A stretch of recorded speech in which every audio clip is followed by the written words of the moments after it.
Bonjour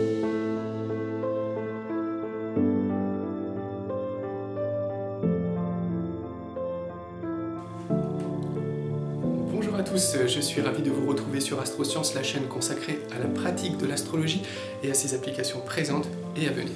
Alors avant de débuter cette vidéo, je suis très heureux de vous présenter l'arrivée d'un nouveau jeu de cartes sur mon site, un peu comme l'on présente la naissance d'un enfant, hein, puisque en l'occurrence il a fallu 9 mois pour le concevoir et ensuite pour le réaliser. Donc ce jeu de cartes, eh bien, c'est le solfège astrologique. Il est disponible depuis ce mois de février donc, sur mon site internet, dans la rubrique karmique, mais aussi dans la rubrique boutique, bien sûr, pour les commandes. Donc vous en pourrez avoir plus d'informations sur ce jeu sur mon site. Donc il vient compléter une famille déjà préexistante avec, vous connaissez, le solfège astrologique, qui lui est le solfège, je dirais, de base. Vous voyez, c'est un gros pépère, il a 144 cartes. Ce sont les positions des 10 planètes classiques dans les signes. Et puis son petit frère, qui est les dominos astrologiques, qui lui est un jeu outil, je dirais, d'entraînement, au travers de parties en solo ou à plusieurs, et qui va vous permettre en fait de développer, de maîtriser les maîtrises planétaires. Donc de quoi nous parle le solfège astrologique? Eh bien, il va nous donner des indices sur nos vies antérieures, ce que nous avons vécu, qui nous avons été, comment nous avons vécu ces expériences, et surtout, eh bien, quelles sont de ce fait les expériences, l'héritage karmique que nous avons dans cette incarnation présente. Également les épreuves karmiques au travers de la lune noire. Donc on parle ici de nœuds lunaires. Alors vous verrez tout ça puisque cette vidéo est une vidéo introduction d'une série qui sera consacrée donc à l'astrologie karmique, et nous verrons donc le nœud lunaire sud, le nœud lunaire nord, la lune noire, hein, c'est de cela que traite le solfège astrologique. Et donc il permet quoi? Eh bien il permet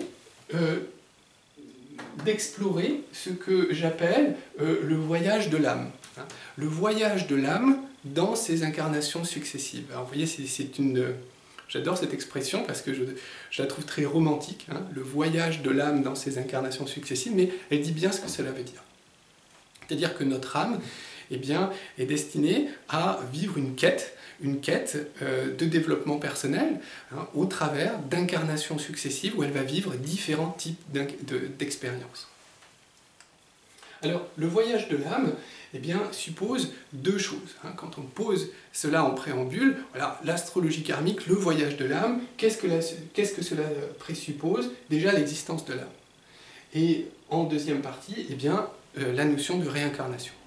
Donc il serait complètement illusoire et prétentieux d'ailleurs, hein, de ma part, de vouloir, dans cette petite modeste vidéo, définir ce qu'est l'âme humaine. Bien sûr, c'est complètement impossible, c'est encore une fois un concept qui est assez insaisissable. Et d'ailleurs, quand nous parlons de karma, nous allons parler de choses très, très profondes, très spirituelles, et donc assez insaisissables. Donc plus on va essayer de les délimiter, et moins on y arrivera. Tout ce que l'on peut faire, c'est, encore une fois, réunir des indices, et avoir une sorte de nuage qui nous permet de comprendre de quoi est-ce que l'on parle. Alors, l'existence de l'âme, eh bien, cette question, qu'est-ce que l'âme et est-ce qu'elle existe de ce fait, c'est une question que l'humanité s'est toujours posée. Platon en parlait déjà, réfléchissait déjà dans l'Antiquité à cette notion d'âme, mais certainement que bien avant lui, dans d'autres civilisations encore plus antérieures, eh bien, la question de l'âme, les hommes se sont posé la question, qu'est-ce que notre âme? Est-ce qu'elle existe déjà? Et ensuite, qu'est-ce qu'elle représente? En fait, on sent qu'il y a bien quelque chose, on sent intuitivement, on ressent intuitivement qu'il y a quelque chose de très profond en nous et qui à la fois nous dépasse. Donc c'est très profond, donc c'est insaisissable, c'est à la fois inconscient, hein, subconscient, et en même temps ça nous dépasse parce que l'on sent que ça dépasse en fait le cadre de notre incarnation présente. C'est-à-dire que ça dépasse les limites, les frontières de la vie et de la mort. Alors à chaque fois que je dis de la vie et de la mort, je me trompe, je fais un lapsus évidemment, puisque la vie n'est pas à opposer à la mort, hein. La mort est un passage, et donc si on devait l'opposer à quelque chose, ce serait à la naissance, hein, qui est un autre passage. Donc plutôt dire, voilà, qui dépasse, l'âme dépasse, la notion d'âme dépasse les frontières de notre incarnation présentes que sont la naissance et la mort, qui sont les deux passages vers d'autres états. Donc on sent que c'est quelque chose de très profond, l'âme, et qui dépasse le cadre de notre incarnation actuelle. Voilà. Bon. Comment est-ce qu'on la ressent? Alors, on ne la ressent pas tous les jours. Bien sûr, c'est quelque chose de diffus. Mais disons que quand le volume de la vie s'abaisse, par exemple quand nous rencontrons une difficulté, une épreuve, un deuil, une perte, quelque chose qui vient nous arrêter, nous couper dans notre élan, eh bien à ce moment-là, nous sommes davantage au contact de notre âme et nous pouvons entendre cette petite voix à l'intérieur de nous qui vient également du dessus, on ne sait pas trop, mais qui nous dit en substance, tu es plus que cela. Voilà. Et il y a quelque chose en toi de très précieux dont tu dois prendre soin. Voilà. C'est quelque chose comme ça. Vous voyez ? Bon. En astrologie, on peut aborder, percevoir aussi ce concept de l'âme. Alors, c'est ce que j'ai indiqué ici, au travers des 4 éléments. Alors, étrangement, parce que, donc, vous savez, eau, terre, air, feu, hein, ce sont les 4 éléments que nous retrouvons dans la tradition ésotérique, dans la tradition astrologique également occidentale. Alors, la terre représente la matière, bien sûr, donc c'est notre corps, notre incarnation physique. Hein, la terre du taureau, c'est la terre dans laquelle va s'incarner la graine du bélier. Donc c'est notre corps physique, notre dimension physique. L'eau, c'est une extension de cette dimension physique qui nous parle de notre nature émotionnelle. Donc vous voyez, les émotions, eh bien, sont finalement une sorte d'intermédiaire entre notre esprit, puisqu'on a conscience de nos émotions, et qui vient également de notre corps. Vous voyez, donc ça, c'est l'aspect eau, et donc c'est l'aspect émotionnel. Donc nous sommes aussi constitués d'eau. Et puis l'aspect air, l'aspect aérien, c'est bien sûr notre esprit rationnel, notre pensée, qui est capable de faire des liens, qui est capable de parler, de s'exprimer, mais qui est capable aussi d'apprendre. Donc c'est vraiment notre partie consciente. Donc l'air, voyez. Mais il y a un 4e élément, qui est le feu. Et le feu, c'est un élément qui est beaucoup plus difficile à définir. Et justement, c'est ce feu qui se rapproche du concept de l'âme. Alors, le feu, on peut dire, c'est l'esprit. Ah oui, vous l'avez déjà dit, l'esprit, c'était l'air. Vous avez dit, l'air, c'est l'esprit. Oui, mais c'est l'esprit rationnel. Celui qui pense, qui fait des liens. C'est Mercure, si vous voulez, hein, l'air. Mais le feu, c'est l'esprit supérieur. C'est-à-dire, c'est celui qui va nous animer au-delà des émotions, au-delà de l'esprit rationnel et au-delà du corps. C'est celui qui va nous donner la vie, en fait. Vous voyez ?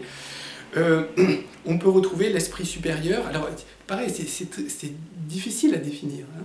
C'est donc ce qui nous anime, ce qui nous donne à la fois notre motivation, notre inspiration, mais aussi parfois notre panache, notre sens de l'honneur, etc. Vous voyez ? Et ça, c'est le feu qui anime l'ensemble.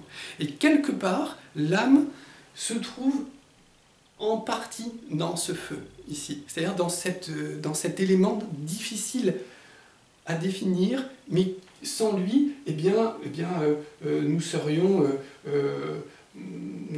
un biologique. Ouais. Eau, terre, air, un biologique. Mais avec le feu, nous avons une âme humaine, en l'occurrence, c'est-à-dire quelque chose qui est supérieur à la synthèse uniquement de ces 3 éléments. Oui. On peut retrouver également la notion d'âme dans quelque chose qui est vraiment très différent du feu, puisque c'est la lune. C'est-à-dire que vous verrez en astrologie, dans certains livres, on parle, certains auteurs, et je partage cet avis d'ailleurs, voient dans la lune également une part de notre âme. Alors, pareil, ce serait un abus de langage de dire « le feu représente l'âme ». Non, mais l'âme fait certainement partie du feu. Et de même que l'âme fait certainement partie de la lune. Donc je ne suis pas en train de dire que la lune représente l'âme, hein, la lune représente principalement notre subconscient, mais dans cet aspect du subconscient se trouve une part importante de notre âme. Hein. C'est la maison de notre âme, si vous voulez, une des maisons de notre âme.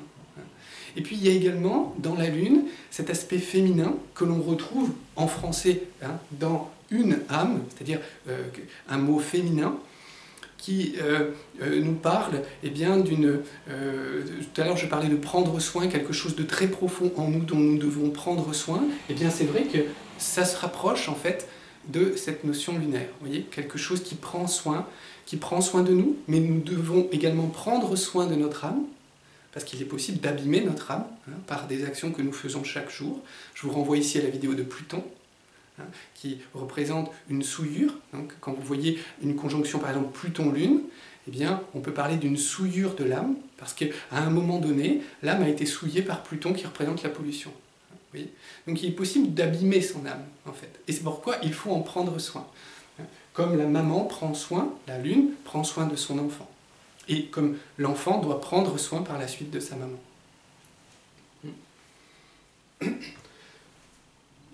Bon, l'existence de l'âme, les réincarnations maintenant, alors les réincarnations, alors pour l'existence de l'âme, finalement dans nos civilisations judéo-chrétiennes, l'existence de l'âme a été quand même assez, relativement facilement admise. Hein, puisque dans l'Ancien Testament, dans la Bible, on retrouve déjà cette notion d'âme. Donc, cela fait déjà partie de notre culture. Pour ce qui est des réincarnations, alors l'âme qui doit être sauvée, hein, donc à l'issue d'un parcours terrestre, l'âme doit être sauvée et donc soit aller au paradis, au purgatoire, en enfer, enfin en fonction de ce qu'elle aura accompli. Mais c'est différent de la notion de réincarnation. Et ça, pour nos cultures judéo-chrétiennes occidentales, ça a été plus difficile, c'est toujours d'ailleurs plus difficile, de prendre en compte, enfin d'intégrer la notion de réincarnation. Parce que dans l'âme biblique, en fait, l'âme est unie, enfin l'âme vit une seule vie terrestre, et ensuite elle est sauvée, récompensée, punie en fonction. Et là, la notion de réincarnation, c'est différent. Parce qu'on considère que l'âme va vivre plusieurs incarnations terrestres successives. Ça, c'était pas gagné pour nous occidentaux.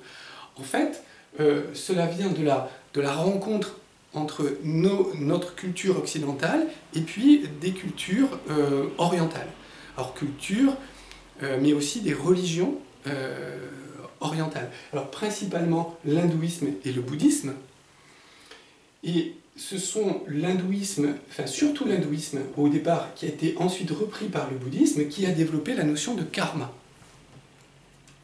Alors justement, le karma fait partie, c'est un des piliers de l'hindouisme. Il y en a d'autres, pour ceux qui sont versés dans ces cultures et ces religions orientales, vous savez qu'il y en a d'autres, le kama, le dharma, bien sûr, il est un peu plus connu. Bon, il y a plusieurs piliers. Mais le karma, qu'est-ce qu'il nous dit exactement?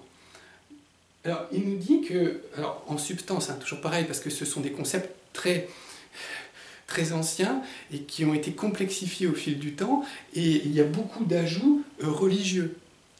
Mais dans l'aspect philosophique, que nous dit la notion de karma? Que, en fait, notre passé, c'est-à-dire que ce que nous avons vécu dans nos vies antérieures, conditionne, d'une certaine manière, qui nous sommes aujourd'hui et les expériences que nous sommes amenés à vivre.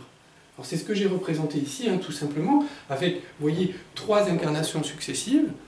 Et en fait, le karma nous dit, ton passé détermine qui tu es dans cette incarnation et qu'est-ce que tu vas vivre dans cette incarnation.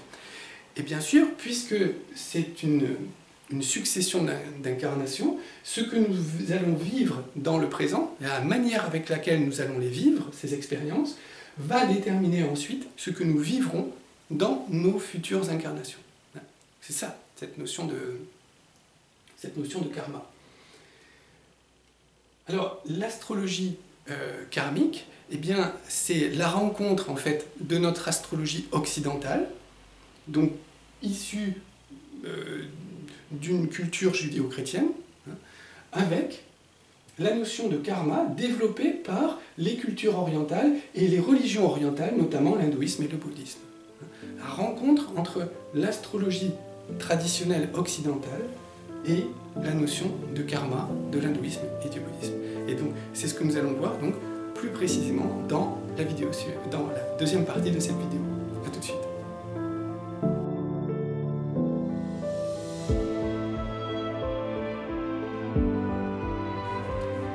Bien, nous voici maintenant dans la deuxième partie de cette vidéo. Donc, je vous disais précédemment, l'astrologie karmique, c'est la rencontre de l'astrologie traditionnelle occidentale avec la notion de karma développée par les cultures hindouistes et bouddhistes, les cultures orientales. Alors, qu'est-ce qui se passe durant cette rencontre? C'est ça qui nous intéresse. Bien, l'astrologie traditionnelle occidentale, qu'est-ce qu'elle fait? Qu'est-ce qu'elle faisait jusqu'à présent? Qu'est-ce qu'elle continue à faire aujourd'hui? Eh bien, elle explore qui nous sommes aujourd'hui. C'est ça le domaine de l'astrologie, c'est répondre à la question qui nous sommes, comment nous fonctionnons aujourd'hui dans cette incarnation. Et jusqu'à présent, jusqu'avant sa rencontre avec la notion de karma, l'astrologie traditionnelle disait qui je suis dans mon incarnation terrestre unique, puisque la réincarnation, cette notion de réincarnation ne fait pas partie de mon paradigme. Donc qui je suis dans cette incarnation unique. Maintenant, cette astrologie traditionnelle rencontre la notion de karma. Oh, ça change tout. Poum, comment faire? D'abord, je rejette, toujours pareil, quelque chose de nouveau, je rejette. Alors, je rejette. Après, je réfléchis, et puis comme je ne peux pas rejeter indéfiniment, je suis obligé d'intégrer et de... Ah, mais en fait, c'était intéressant, tout ça. Donc voilà ce qui se passe. Je résume 5 siècles. Et du coup, se dit, bon, maintenant, il y a quelque chose qui dépasse le cadre de ma naissance, enfin les limites de mon incarnation terrestre présente, c'est-à-dire de ma naissance à la mort. Les deux passages. Donc ça va au-delà. Qu'est-ce que va faire l'astrologie traditionnelle, enfin notre astrologie occidentale? Eh bien, elle va faire ce qu'elle sait faire, ce qu'elle a toujours fait, c'est-à-dire chercher à comprendre. Mais maintenant, son spectre de recherche ne se limite plus à de la période qui sépare notre naissance de la mort, elle s'étend au-delà. C'est-à-dire qu'elle commence avant notre naissance et elle se termine jamais, mais en tout cas elle va au-delà du passage de la mort vers autre chose. Alors, ça change quand même beaucoup de choses, quand même, dans son fonctionnement. Mais ça l'enrichit, en fait. Mais certaines mauvaises langues, non, certains détracteurs, et c'est pas détracteurs, certaines personnes tout simplement, voilà, vont tout de suite avoir une réaction de protection face à ça. Parce que d'ailleurs, certains trouvaient déjà, vous en faisiez partie peut-être, je ne sais pas, que l'astrologie traditionnelle était trop déterministe. Combien de fois j'ai entendu ça? Potentiellement c'est vrai. C'est vrai que l'astrologie traditionnelle occidentale avait, ça a évolué bien sûr, mais avait une vision assez fataliste des choses, déterministe des choses. Bah, c'est comme ça, c'est comme ça. Voilà. Vous avez Vénus opposée Saturne, bah vous êtes condamné à être célibataire, quoi. Il n'y aura pas de couple pour vous. Voilà ce que dit l'astrologie traditionnelle. Bon, bien sûr, aujourd'hui, on nuance ce genre de choses. Moi, dans ce que je dis souvent, enfin, la manière dont je perçois les choses en astrologie donc, traditionnelle, c'est que ce que l'on regarde lorsqu'on ouvre le thème astral d'une personne, ce n'est pas tout le roman de la vie de la personne, c'est le sommaire. C'est-à-dire, l'auteur a écrit un sommaire et a dit, voilà, telle personne, elle va passer par ça, ça, ça, ça, ça et ça comme expérience. Voilà. Donc c'est ça que l'on voit. Nous, on voit le sommaire. Donc oui, une personne Saturne opposée Vénus, eh bien, va connaître des difficultés pour constituer une relation durable, un couple, être heureux après, ou être heureuse dans ce couple. Ça, c'est vrai, ça fait partie des expériences choisies par l'âme, en fait, imposées. Mais on ne dit pas comment la personne va écrire par la suite, sur la base de ces expériences, la suite de son parcours. Vous voyez ? Bon. Mais bon, pour revenir à ce que je disais, l'astrologie traditionnelle pouvait déjà être perçue comme trop déterministe, c'est-à-dire un peu enfermante. Et maintenant, on lui rajoute en plus la notion de karma. C'est-à-dire que non seulement, enfin, faut s'imaginer ce que ça signifie au moment de cette rencontre entre ces deux concepts. Non seulement nous n'étions pas suffisamment soumis à des planètes, par exemple ici j'ai écrit Saturne et Pluton au cours de cette incarnation, c'était pas suffisant. Il y avait en plus des éléments qui venaient de nos vies antérieures, donc là Jupiter, le nœud lunaire sud, hein, vous voyez ce fer à cheval renversé, c'est le nœud lunaire sud, donc un point karmique. Neptune par exemple, hein, c'est des exemples. Ces expériences et ces planètes vécues dans des vies antérieures ont conditionné, en fait, ce que je vis dans cette vie-là, actuellement. C'est-à-dire qu'en fait, il y a une double fatalité. Il y a une fatalité ici, je suis soumis à mes planètes présentes, dans mon ciel, dans mon thème de naissance, mais en plus, je suis soumis à des expériences, et donc des planètes vécues dans mes vies antérieures. Donc, je suis deux fois soumis à une forme de fatalité ou de déterminisme. Vous voyez ? Donc ça a été une première réaction. Se dire, oui, mais là, non, c'est encore... Mais en fait, voilà, et heureusement, hein, comme quoi la vie trouve toujours des issues, hein, des choses, des chemins inattendus. Et en fait, voilà ce qui s'est passé. C'est que, en fait, l'astrologie traditionnelle a évolué selon deux branches différentes. Et on retrouve donc une période très riche dans le siècle dernier, à partir des années 50, vous voyez, il y a une évolution vraiment très très marquée, où en fait l'astrologie traditionnelle a évolué vers deux types d'astrologie. Donc déjà, la redécouverte des civilisations orientales, hein, là vraiment c'était vraiment l'intégration, hein. Donc on a commencé à parler justement à la place de paradis de nirvana, etc., etc. Donc vous voyez là il y a eu beaucoup d'intégration de l'Orient, donc elle s'est ouverte vraiment vers l'astrologie karmique et en même temps elle s'est développée en direction de l'astrologie humaniste, hein. Donc astrologie traditionnelle, astrologie karmique et astrologie humaniste, qui sont en fait, certains ne seront pas d'accord avec ce que je dis parce qu'il y a une notion historique, mais quand même, ce sont des évolutions de l'astrologie traditionnelle, c'est-à-dire une ouverture de l'astrologie traditionnelle. Donc l'astrologie karmique, j'en ai parlé, l'astrologie humaniste, au contraire, elle laisse beaucoup plus de place au libre arbitre. C'est-à-dire que vraiment, l'astrologie humaniste dit « nous sommes immergés dans un ensemble de cycles, mais la manière avec laquelle nous vivons ces cycles dépend entièrement de nous. » Et finalement, on pourrait aller jusqu'à dire, enfin, voilà, certains auteurs iraient jusqu'à dire dans l'astrologie humaniste, on peut transformer un cycle difficile, on va dire négatif, dans quelque chose d'extrêmement positif. Bon, alors après, entre la réalité et ça, il y a toute une marge, hein, de manœuvres possibles. Hein. Mais disons que vous voyez les tendances. Donc on a une astrologie traditionnelle classique, qui je suis dans cette incarnation, et d'une certaine manière soumis à des planètes présentes dans mon thème astral. Évolution karmique, oui, mais tout cela vient aussi d'avant, et potentiellement ira après. Et astrologie humaniste, attention, mon libre arbitre a tout sa force pour agir au cours de cette incarnation, et je peux complètement renverser des tendances. Et donc, vous voyez, de ce triptyque-là, eh bien, il est progressivement apparu une possible synthèse. En fait, la synthèse, enfin, l'issue de tout cela, il faut la regarder en 3D, hein, c'est comme si vous aviez une autre dimension qui se greffait ici. C'est que, en fait, d'accord, il y a un déterminisme. Certainement qu'il est plus important que ce que l'on croit. C'est-à-dire qu'on se croit vraiment... Enfin, encore aujourd'hui, je pense, ça c'est moi qui le dis simplement de ma vision d'astrologue hein, en consultation, je pense qu'on se pense plus libre qu'on ne l'est en réalité. Mais bon, c'est juste une question de placement du curseur. Donc, tout ça pour dire qu'il y a quand même un déterminisme qui est là.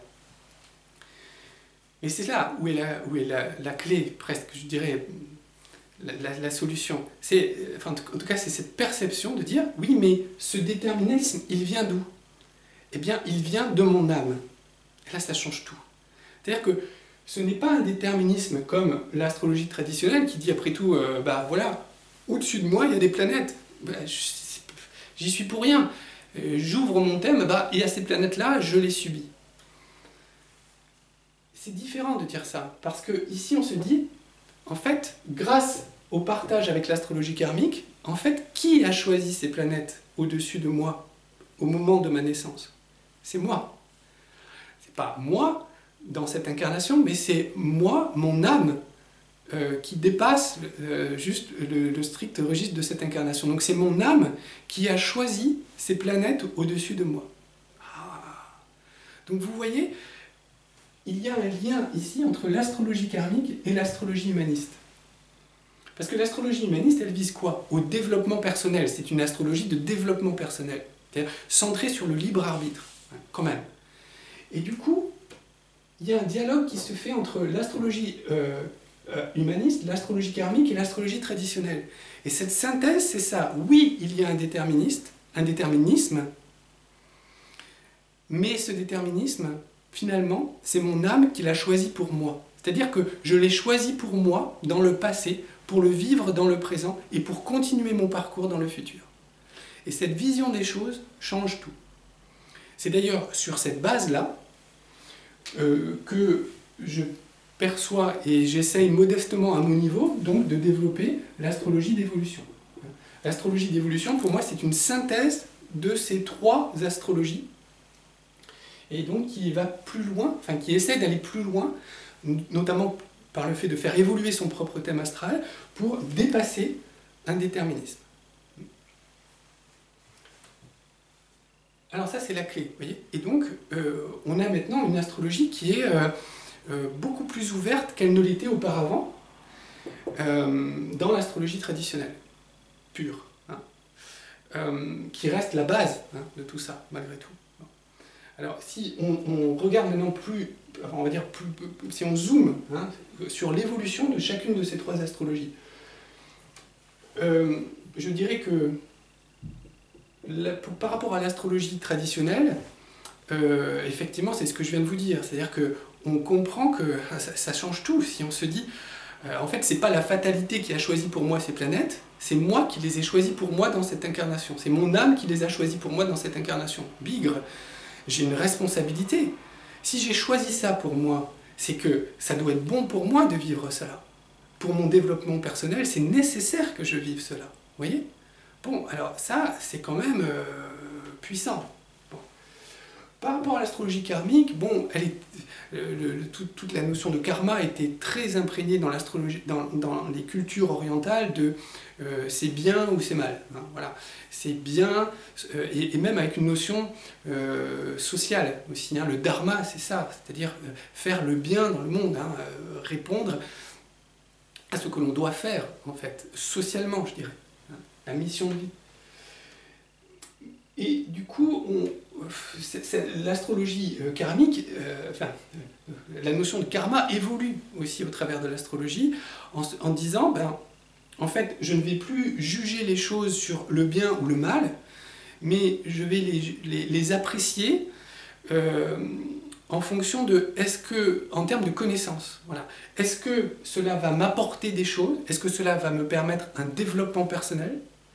Est-ce que je vais apprendre? Est-ce que je vais gagner en maturité? Ou est-ce qu'au contraire, je vais stagner? Vous voyez? Donc avant, c'était bien ou mal, religieusement et socialement. Et maintenant, on évolue vers c'est plus bien, mais c'est est-ce que ça va me faire gagner en connaissance? C'est plus mal, mais est-ce que je ne vais pas stagner? Donc, vous voyez, c'est ce dépassement de la notion de bien et du mal, et la conversion de cela en termes de connaissance ou de non-connaissance. Pour l'astrologie humaniste, bon, il y a une tendance dans l'astrologie humaniste qui est d'ailleurs une tendance très anglo-saxonne, américaine, anglo-saxonne, d'ailleurs, elle vient de là, hein, cette astrologie humaniste. Vous savez, c'est le yes we can, on peut tout faire, donc on est omnipotent. Hein. Sous-entendu, hein, si on creuse, si on va chercher bien profond, dans la philosophie de l'astrologie humaniste, je suis omnipotent parce que j'ai une grande liberté, mon libre arbitre domine et peut complètement renverser certaines tendances. Voilà, c'est un peu adolescent comme vision, et c'est certainement excessif parce que ce n'est pas la vérité. En tout cas, c'est pas ce que je constate moi depuis des années dans mes consultations. Je pense qu'il y a une humilité à acquérir et qui n'est pas forcément donnée par l'astrologie humaniste. Hein. Pour moi, c'est comme une phase d'adolescence dans le développement de l'astrologie, mais avec tout le bien que cela suppose, parce que ça a libéré beaucoup de choses, ça a ouvert d'autres perspectives.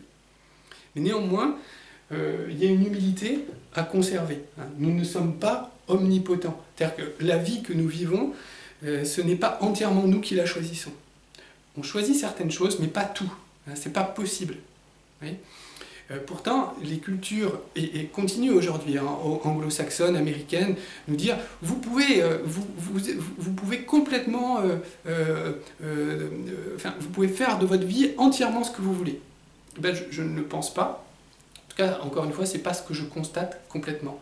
Alors oui, notre libre arbitre a une importance évidente, mais de là à dire que nous sommes omnipotents, je ne le pense pas. Donc, vous voyez, en fait, la rencontre de l'astrologie traditionnelle avec ces notions de karma, mais aussi d'humanisme, a permis vraiment de faire évoluer en fait les trois astrologies, de gommer un peu les frontières et finalement d'enrichir notre pratique globale de l'astrologie. Alors moi, c'est l'ensemble hein, que je pratique aujourd'hui, c'est ce que je mets en avant donc, dans mes formations. Mes formations, bien, c'est 70% d'astrologie traditionnelle, parce que je considère que c'est la base. Sans ça, on peut rien comprendre. Hein. Mais j'enseigne aussi 15% d'astrologie karmique, 15% d'astrologie humaniste. Et c'est tout ça, c'est toute cette symbiose qui permet, en fait, eh bien d'apporter des réponses et aussi des conseils aux personnes. Ok. Oui, donc maintenant on peut résumer ce que je viens de vous dire avec quelque chose d'assez... j'espère que ça va vous parler. Donc je vais reprendre donc, l'astrologie traditionnelle, l'astrologie karmique et l'astrologie humaniste. Est-ce que c'est visible? Oui. Donc, comme ceci.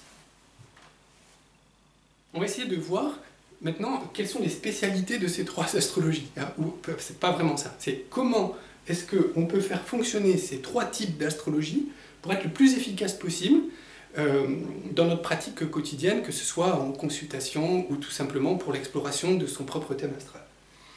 Donc, l'astrologie traditionnelle, elle répond à quoi? Alors, elle répond à la question de quoi? Quoi? Quoi? C'est-à-dire, qu'est-ce que je suis dans cette incarnation présente? Hein? Qu'est-ce que je suis? Et donc, c'est l'exploration du thème astral. C'est aussi l'exploration du chemin de vie de la personne, hein, au travers de son thème astral. Donc, c'est grâce à l'astrologie traditionnelle que l'on va répondre à la question « Quoi? Qu'est-ce que je suis dans cette incarnation ?» L'astrologie karmique, elle va répondre à quoi comme question? Elle va répondre à « Pourquoi ?» Pourquoi? Oui. Pourquoi je suis ça dans cette incarnation? Eh bien, pourquoi? La réponse à ce pourquoi, il est à rechercher dans les vies antérieures, puisque c'est mon âme qui a choisi cette cour de récréation qu'est le thème astral. Enfin, pas cette cour de récréation, oui, parce qu'on apprend dans la cour de récréation. Donc, c'est mon âme qui a choisi cette cour de récréation dans laquelle je vais apprendre plein de choses pour cette incarnation terrestre actuelle. Donc pourquoi est-ce qu'elle a choisi ce que je suis aujourd'hui? Pourquoi? Donc ça, nous verrons. Donc ça c'est une des questions justement qui est répondue, enfin, à laquelle répond le solfège astrologique. On peut dire également que l'astrologie karmique répond aussi à la question pourquoi, en 2 mots cette fois. Okay. Donc là, ce n'est plus la vie antérieure, c'est-à-dire pourquoi je suis ça, mais pourquoi, sous-entendu, pourquoi être ou pourquoi faire dans la vie future. Hein. Donc pourquoi? Ça c'est le registre de l'astrologie karmique. Donc, vous voyez que pour répondre à cette question pourquoi, à ces questions pourquoi et pourquoi, il faut d'abord savoir qu'est-ce que nous sommes. C'est pour ça que j'ai des étudiants qui, par exemple, voudraient directement aborder l'astrologie karmique, voire directement l'astrologie humaniste. Mais moi, je leur réponds, non, attendez, d'abord maîtrisez l'astrologie traditionnelle, parce que c'est seulement lorsque vous saurez quoi, qui vous êtes, qu'est-ce que vous êtes, que vous allez ensuite pouvoir chercher des réponses. Pourquoi, au fait, je suis cela? Hein? Et quel est l'objectif de mon âme? Qu'est-ce qu'elle veut que je devienne? Qu'est-ce qu'elle veut que j'apprenne pour mes vies futures? Voyez? Donc ça, c'est pourquoi. Maintenant, l'astrologie humaniste, elle répond, elle, à comment. Alors, est-ce que ça va rentrer dans le cadre? Hop. C'est moche, mais c'est comment. Elle répond à comment. C'est-à-dire, comment est-ce que je peux faire pour, au cours de cette incarnation, optimiser le parcours qui a été choisi pour moi par mon âme. Alors, vous voyez, donc ici, on est vraiment avec l'astrologie humaniste dans la partie conseil. Hein, si je devais, comment dire, diviser la chronologie d'une consultation, d'abord, on est sur l'analyse, ensuite la recherche de compréhension de sens, hein, donc le pourquoi, et ensuite on revient vers le consultant, donc, avec la partie comment. Hein, c'est ce que j'essaie de faire dans mes consultations, et que j'essaie aussi d'enseigner dans ma formation. Comment? Comment est-ce que je peux optimiser ce qui a été choisi pour moi, c'est-à-dire qui je suis, mais aussi les expériences qui ont été choisies pour moi par mon âme?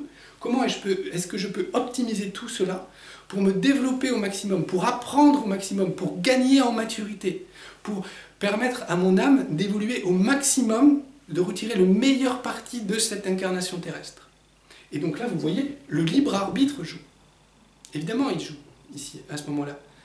Parce que si la personne refuse d'être ce que son âme a choisi d'être dans cette incarnation, si elle refuse de vivre les expériences qui ont été prévues, choisies pour elle par son âme, si elle fait l'autruche, si elle reste dans son garage, si elle refuse de vivre tout cela, eh bien évidemment, elle ne va pas évoluer.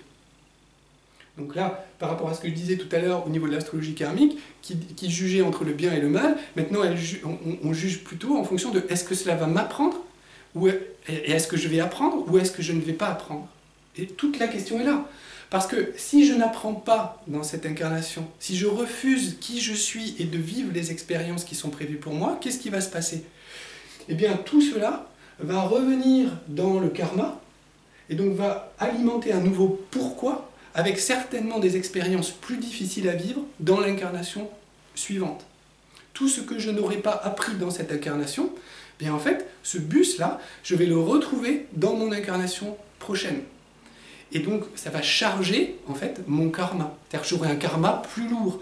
On peut s'imaginer un karma, voilà, un sac à dos. Donc, un baluchon, il est encore plus lourd parce qu'il y a tout ce que je n'aurais pas appris, alors que je devais le faire dans mes incarnations antérieures. Vous voyez? Donc, le karma se charge, le fardeau s'alourdit, le dos se voûte. Et donc, d'une certaine manière, je suis amené à redoubler. Et vous savez, quand on redouble une classe, enfin, je ne sais pas si vous le savez, mais quand on redouble une classe, c'est plus difficile. Hein. Psychologiquement, c'est plus difficile. Parce que, ben, voilà, là, en l'occurrence, il y a un double champ d'expérience à vivre et donc à dépasser. Donc, puisque je ne veux pas vivre ça, puisque je ne veux pas que mon fardeau s'alourdisse, eh bien je dois trouver un moyen d'optimiser au maximum les expériences de cette vie. Et c'est l'objet de l'astrologie humaniste dans la version conseil de la consultation. Oui.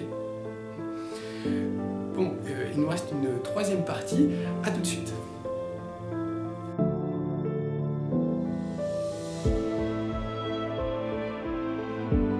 En fait, nous trouvons dans l'astrologie trois éléments principaux. Ce sont ce que j'appellerais trois points karmiques, hein, trois éléments karmiques dans le thème astral. Donc le premier, c'est le nœud lunaire sud. Le deuxième, le nœud lunaire nord. Et le troisième, la lune noire.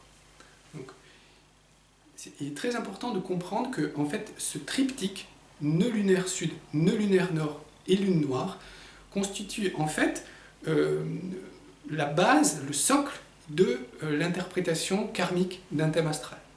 Et en fait, ces trois éléments, donc ça c'est une des clés que je mets en avant à la fois dans mes formations, mais aussi donc, dans le solfège karmique, d'ailleurs vous voyez donc ici, hein, sur la couverture, vous voyez, en fait, on retrouve ici le nœud lunaire nord, vous avez le nœud lunaire sud, vers le bas, et au centre, vous avez la lune noire. Hein. Donc vous voyez, déjà rien que là, on voit que, en fait, de quoi va parler le solfège karmique, et l'astrologie karmique d'une manière générale, eh bien de ces trois éléments. Et donc, ils doivent être interprétés de concert. On ne peut pas comprendre le cheminement, les choix de l'âme, si on se limite à l'interprétation de l'un de ces trois éléments. Les trois doivent être pris en compte, et donc c'est la synthèse qui permet de comprendre. Ça, c'est déjà une première notion, mais je pense que c'est peut-être la plus importante. Donc ensuite, je vais faire une présentation un peu succincte, hein, mais de ce à quoi correspond chacun des éléments. Donc le nœud lunaire sud, ici, que vous voyez ici, vous voyez, il a une forme de sac, on peut dire, comme une amphore, hein, pour prendre une dimension un peu ancienne, ancestrale, donc comme une amphore, comme un creuset dans lequel, eh bien, se serait déposé, on peut imaginer ici, vous voyez, hein, un dépôt, là, voilà. Des choses se sont déposées. Et ces choses-là, ce sont les expériences vécues dans nos vies antérieures. Donc le nœud lunaire sud, il représente notre héritage karmique. Tout ce que nous avons vécu dans nos vies antérieures, pas seulement la dernière vie antérieure. La dernière vie antérieure, en astrologie, vous pouvez la retrouver davantage dans la maison 12. Mais l'ensemble des vies antérieures, c'est-à-dire tout l'héritage et le passé karmique, il est représenté par le nœud lunaire sud. Alors, bien sûr, quand on fait quand on explore à fond la partie karmique, on va regarder pas seulement le nœud lunaire sud en signe et en maison, parce que les deux significations sont importantes, hein, mais on va regarder également le maître du nœud lunaire sud, où est-ce qu'il se trouve, dans quelle maison, dans quel signe, en quel aspect. Donc ça va nous permettre encore d'avoir davantage de détails. Hein. Mais le point d'entrée, la porte d'entrée, c'est le nœud lunaire sud, hein, l'héritage karmique, donc notre héritage karmique. Et donc dans le solfège astrologique, eh bien, vous allez retrouver dans les cartes du nœud lunaire sud, eh bien, ce que j'appelle ça la petite histoire, mais on peut aussi voir un nuage de mots, parce qu'évidemment il ne faut pas être trop précis. Hein. Chaque fois qu'on voudra être trop précis en astrologie karmique, on se trompera. Donc c'était un nuage de mots, une petite histoire qui raconte, en fait, qui donne le ton des choses que la personne a vécues dans ses vies antérieures, et qui permet de s'imprégner de ça, hein, de comprendre d'où on vient, en fait. Donc ça, c'est l'héritage karmique. Et de ce fait, l'héritage karmique nous donne des tendances d'incarnation. Donc ça, c'est également ce que l'on retrouve dans le solfège astrologique. Hein, vous verrez, il y a 2 chapitres sur chaque carte du nœud lunaire sud. La partie héritage, qu'est-ce que j'ai vécu, et du coup, qu'est-ce que cela me donne comme tendance héritée dans ces vies, dans cette vie actuelle. Donc ce sont des tendances très profondes qui forment comme un... vous savez, j'aime bien prendre des exemples, mais dans l'informatique, vous avez des programmes qui fonctionnent en surface et puis des programmes qui fonctionnent plus en profondeur. Bon ben voilà, ça c'est les programmes qui fonctionnent en profondeur.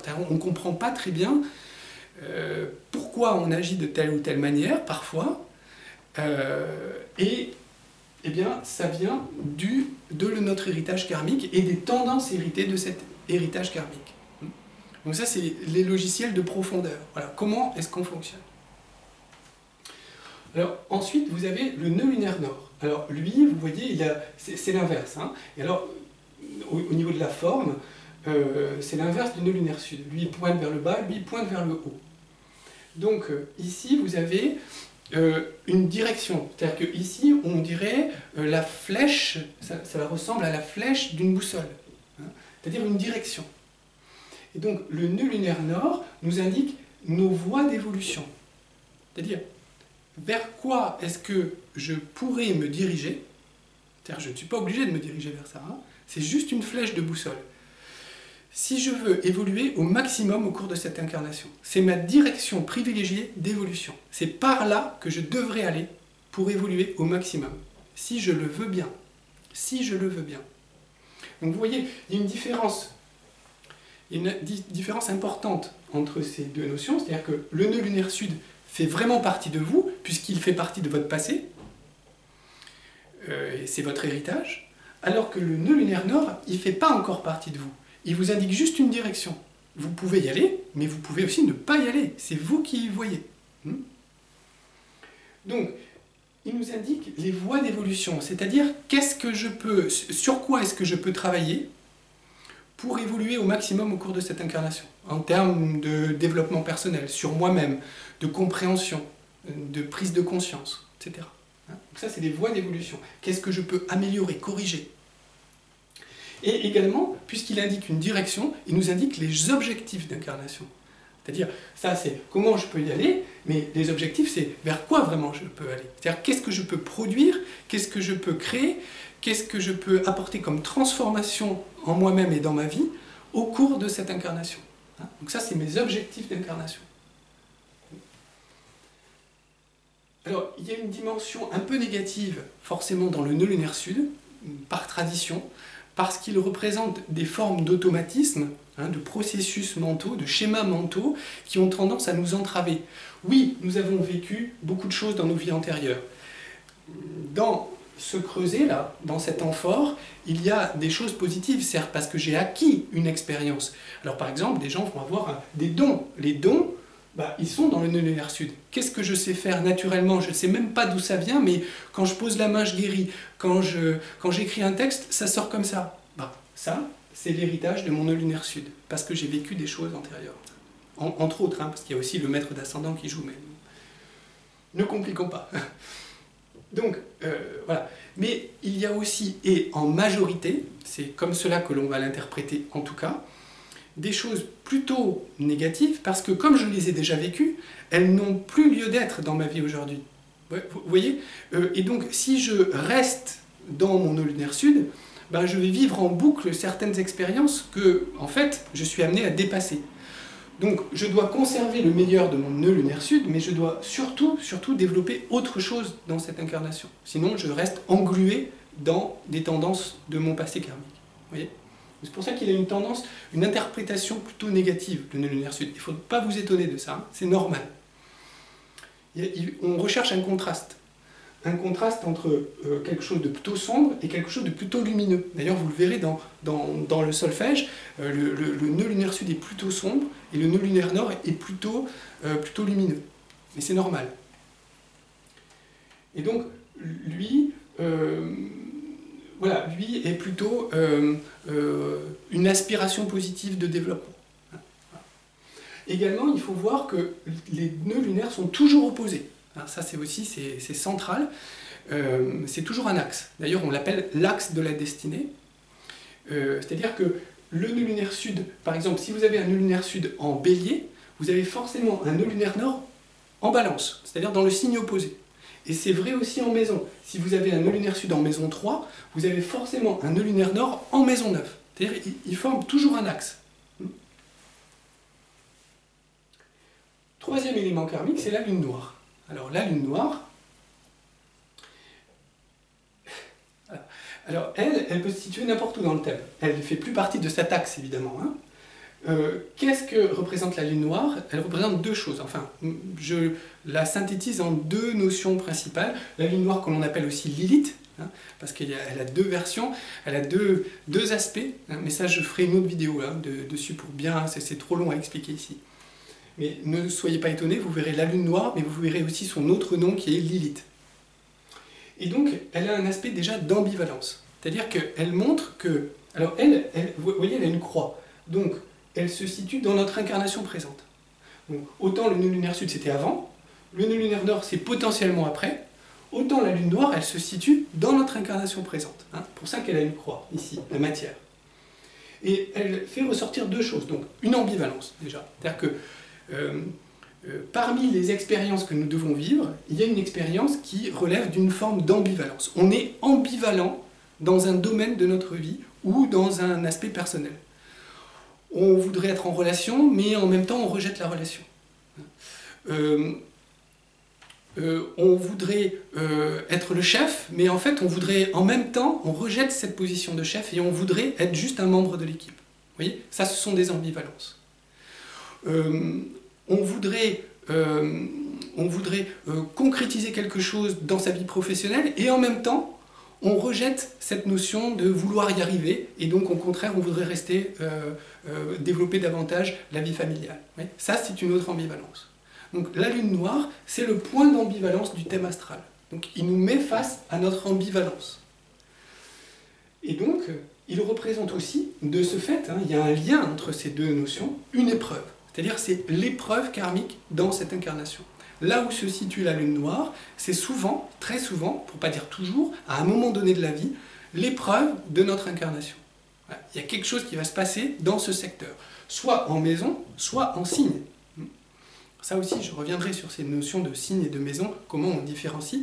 Donc, dans le solfège karmique, vous avez la position de ces trois points, à la fois en signe et en maison. C'est pour ça qu'il comprend 72 cartes. Voilà, 72 cartes.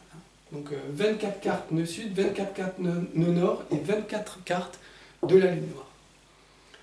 De ce fait, il y a une sorte de méthodologie qui commence à émerger de ce que je viens de vous expliquer. Et c'est ce que va vous enseigner donc le solfège karmique, et c'est ce que nous verrons plus précisément au travers d'exemples dans les vidéos suivantes. En fait, on va, au lieu de les voir en vertical, on va les voir en horizontal, hein, ces trois points. Donc, le nœud lunaire sud représente d'où je viens, ça vous l'avez compris, héritage karmique, d'où est-ce que je viens. Le nœud lunaire nord, la flèche de la boussole, va représenter vers quoi aller, vers quoi je pourrais aller si je voulais me développer au maximum au cours de cette incarnation, c'est ma direction d'évolution. Et la lune noire va représenter par quoi est-ce que je vais devoir passer, qu'est-ce que je vais devoir transcender, qu'est-ce que je vais devoir transmuter au cours de cette incarnation pour évoluer au maximum et donc pouvoir me diriger vers le nœud lunaire nord. Alors, je pourrais les représenter autrement. Hein. Je pourrais représenter nœud sud, nœud nord, et la lune noire, je pourrais la mettre au milieu. Ce serait logique aussi. C'est-à-dire, d'où je viens, vers quoi je dois aller, et au milieu, par quoi je dois passer. C'est vrai, ce serait logique. Mais il ne faut pas oublier, je préfère les représenter de cette manière parce que il ne faut pas dissocier l'interprétation du nœud lunaire sud et du nœud lunaire nord. C'est indissociable vraiment. Ce sont deux frères. Hein, deux frères très différents, mais deux frères quand même. Donc c'est seulement parce que je sais d'où je viens et je sais vers quoi je dois aller que après, à la suite de ça, je peux vraiment comprendre par où je dois passer. Par où je dois passer. Qu'est-ce que je dois transmuter? Qu'est-ce que je dois transcender? Et donc, de là, on revient naturellement vers le nœud lunaire nord. C'est parce que j'aurai transcendé cette ambivalence, que j'aurai traversé cette épreuve karmique, que de ce fait, je vais pouvoir me réaligner vers cette direction indiquée par mon nœud lunaire nord. Et donc, de là, vous voyez qu'on commence à voir une méthodologie d'interprétation de la dimension karmique du thème astral. Et donc, c'est cette méthodologie que, bien sûr, je développe dans les packs vidéo, que je développe dans ma formation, dans les TP surtout, hein, parce que ce sont des notions quand même avancées en termes d'astrologie, mais d'une manière plus de découverte et d'apprentissage, c'est ce que je présente donc dans le solfège karmique, et c'est de cette manière qu'il faut lire en fait les trois points ici. Voilà, j'espère que cette vidéo vous aura plu, qu'elle vous aura intéressé. Encore une fois, elle est simplement le début de plusieurs vidéos qui vont se succéder donc, dans le domaine karmique. Bon, pas seulement bien sûr, mais je vais faire plusieurs vidéos de ce type-là pour explorer l'astrologie karmique. Je vous rappelle donc la disponibilité du solfège karmique donc, sur mon site astrologique, sur mon site monsigneastrologique.fr, je vous mets le lien ci-dessous, et puis moi je vous donne rendez-vous dans de prochaines vidéos sur Astroscience. N'hésitez pas à cliquer sur le petit pouce vers le haut, à vous abonner à la chaîne si ce n'est pas encore fait. Comment à bientôt sur Astroscience. Merci à vous.